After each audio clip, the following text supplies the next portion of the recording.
നാടകത്തെക്കുറിച്ചുള്ളൊരു episode വീണ്ടും വരികയാണ്. അതിനു മുമ്പ് എൻ്റെ പോസ്റ്റുകൾക്ക് ലൈക്കും കമൻറ്റും ഷെയറും അതേപോലെ തന്നെ എന്നെ ഫോളോ ചെയ്യുകയും ചെയ്ത എല്ലാവർക്കും എൻ്റെ ഹൃദയം നിറഞ്ഞ നന്ദി ഞാൻ ആദ്യം അറിയിക്കുകയാണ്. ഒരു സ്വർഗരാജ്യം നിനക്ക് വേണ്ടി എന്ന ഒരു കലാപവുമായി ബന്ധപ്പെട്ട നാടകത്തെക്കുറിച്ചാണ് ഞാൻ പറഞ്ഞു വന്നത്. ഒരു കലാപ വിഷയം എഴുതുമ്പോൾ ഏറെ ശ്രദ്ധിക്കേണ്ടതുണ്ട് എന്ന് മനസ്സിൽ കരുതി തന്നെയാണ് ആ നാടകം എഴുതിയിട്ടുള്ളത്.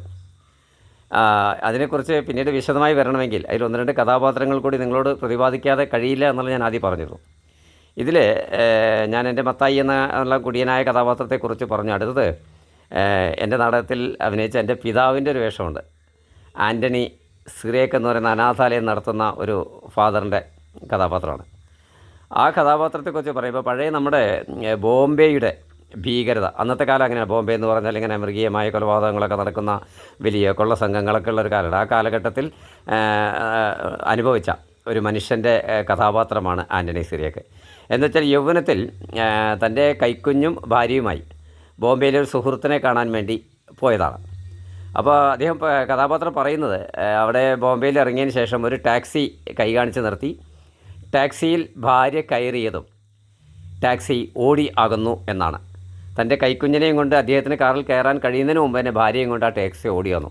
പിന്നീട് അദ്ദേഹം അലഞ്ഞ് തിരിഞ്ഞിട്ടും പോലീസിൽ പരാതിപ്പെട്ടിട്ട് അന്വേഷിച്ചിട്ടൊന്നും ഭാര്യയെ തിരിച്ച് കിട്ടിയില്ല എന്ന് പറയുന്ന ദുരന്തം പേറുന്നൊരു കഥാപാത്രം.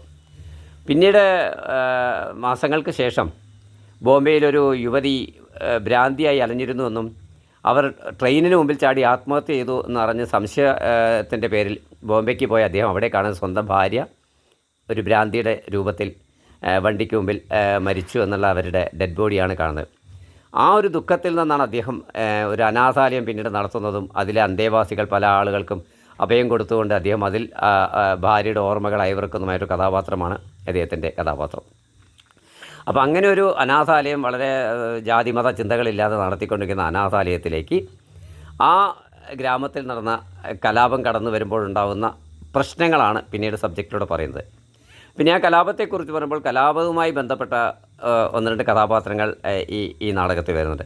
ആ കഥാപാത്രങ്ങളെക്കുറിച്ചുകൂടി നിങ്ങളോട് പറയുമ്പോഴേ ആ നാടകത്തിൻ്റെ കഥാപാത്രങ്ങളും അതിലെ സന്ദർഭങ്ങളും നിങ്ങൾക്ക് പരിപൂർണമായി മനസ്സിലാവുകയുള്ളൂ. അതുകൊണ്ട് അടുത്തൊരു എപ്പിസോഡ് മറ്റൊരു ഒന്ന് രണ്ട് കഥാപാത്രങ്ങളെ കൂടി പ്രതിപാദിക്കാൻ വേണ്ടി മാറ്റിവെച്ചുകൊണ്ട് ഈ എപ്പിസോഡിന് ഒരു സമയപരിധി നിശ്ചയിച്ചുകൊണ്ട് ഞാൻ തൽക്കാലം വിട പറയുന്നു. നന്ദി, നമസ്കാരം.